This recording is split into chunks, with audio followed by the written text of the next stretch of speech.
Di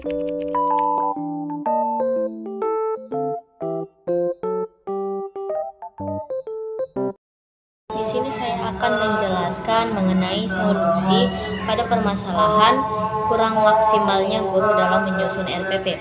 Selama ini guru-guru di sekolah sedikit ataupun jarang mengikuti berbagai diklat peningkatan profesionalisme guru. Hal ini menyebabkan banyak guru yang belum tahu dan memahami penyusunan atau pembuatan RPP secara baik dan lengkap. Dengan keadaan demikian, pembina sekolah seharusnya berusaha untuk memberi bimbingan berkelanjutan pada guru dalam menyusun RPP secara lengkap, sesuai dengan tuntutan pada standar proses dan standar penilaian yang merupakan bagian dari standar nasional pendidikan. Apa sih bimbingan berkelanjutan itu?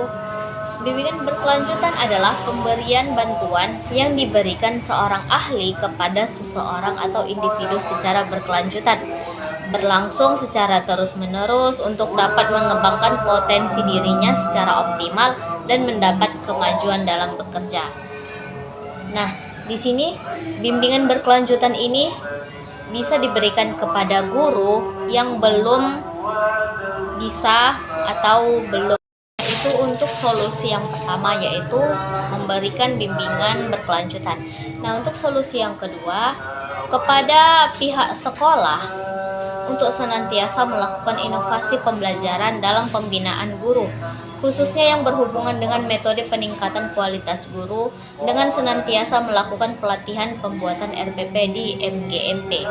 Kemudian, untuk solusi yang ketiga, yaitu kepada lembaga terkait, khususnya lembaga pendidikan formal, agar mendorong dan memotivasi pengawas dan guru untuk senantiasa meningkatkan kemampuan profesionalnya sehingga kualitas proses pembelajaran dapat ditingkatkan serta hasil belajar siswa dapat ditingkatkan.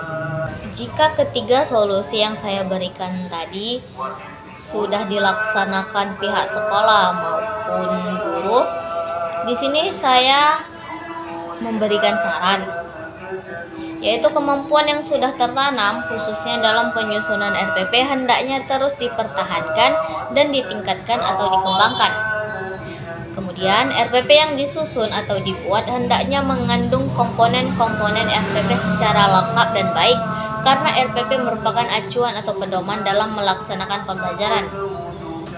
Dan yang terakhir, dokumen RPP hendaknya dibuat minimal 2 rangkap, satu untuk arsip sekolah dan satunya lagi untuk pegangan guru.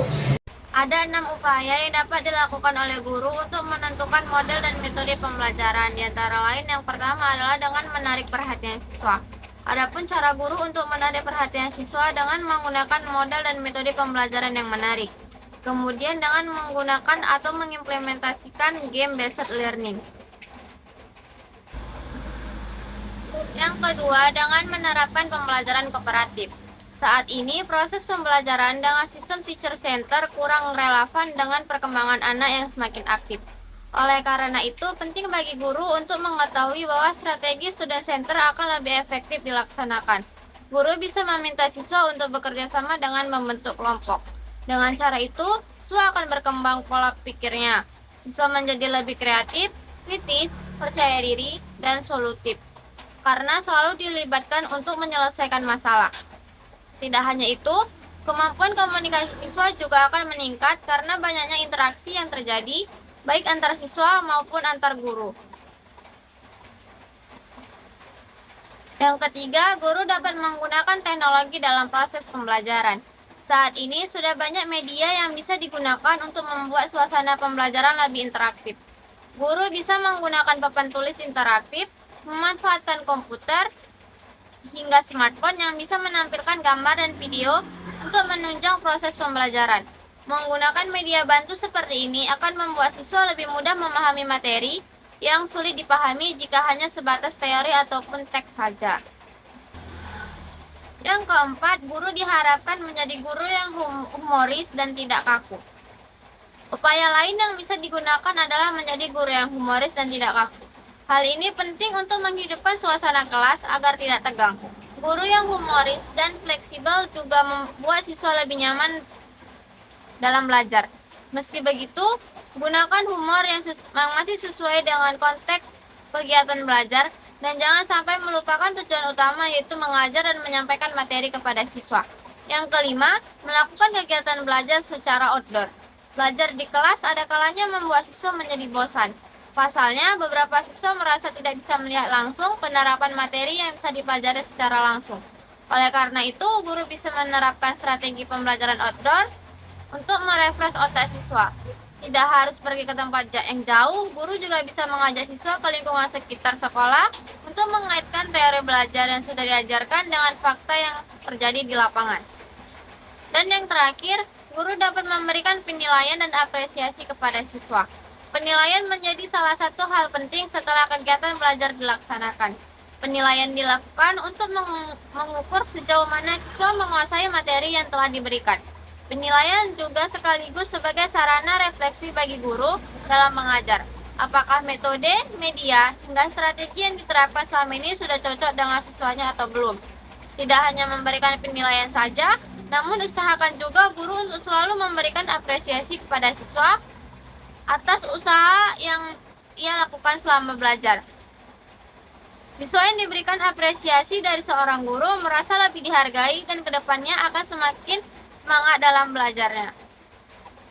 Selanjutnya yaitu kesulitan guru dalam membuat metode pembelajaran dan model pembelajaran. Nah, hal pertama yang harus kita ketahui yaitu mengetahui pengertian dari metode pembelajaran dan model pembelajaran.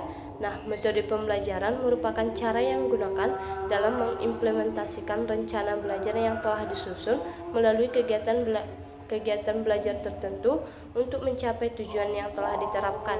Kemudian untuk model pembelajaran merupakan rangkaian semua unsur mulai dari pendekatan, strategi, metode, dan taktik pembelajaran.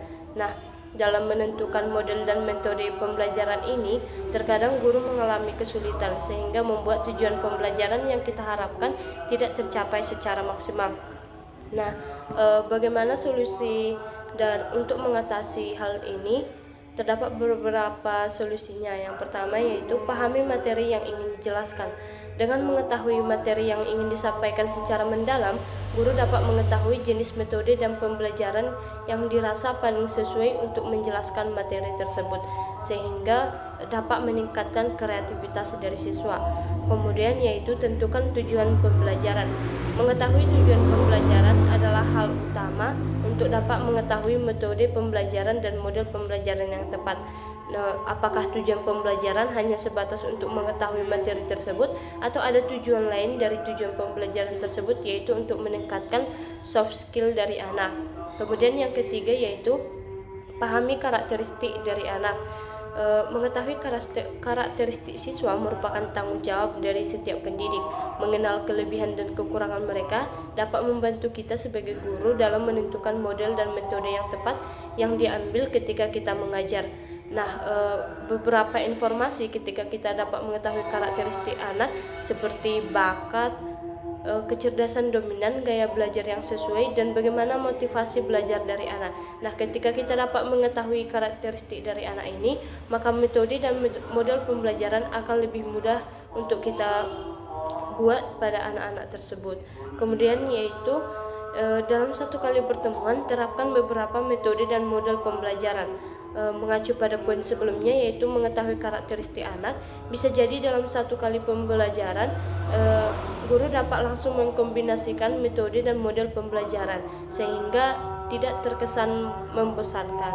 Kemudian yang selanjutnya yaitu perhatikan respon siswa. Ketika memberikan pembelajaran, guru dituntut untuk peka terhadap respon siswa. Perhatikan apakah siswa dapat mengikuti pembelajaran dengan baik atau malah sebaliknya. Sikap abai siswa terhadap penjelasan guru merupakan cerminan awal bahwa penyampaian materi tersebut tidak menarik perhatian mereka. Kemudian langkah selanjutnya yaitu lakukan evaluasi. Untuk mengetahui apakah tujuan pembelajaran sudah tercapai atau tidak, guru perlu memberikan evaluasi atau penilaian. Dari sini kita akan mengetahui apakah kegiatan belajar mengajar sudah berjalan efektif atau belum. Apakah metode dan model pembelajaran yang kita laksanakan sudah dapat diterima oleh siswa atau belum. Apakah model dan metode pembelajaran yang kita lakukan dapat membuat tujuan dari pembelajaran tercapai secara maksimal atau belum. Sehingga ketika menerapkan solusi-solusi yang kami berikan, diharapkan guru dapat mampu menentukan model dan metode pembelajaran yang tepat.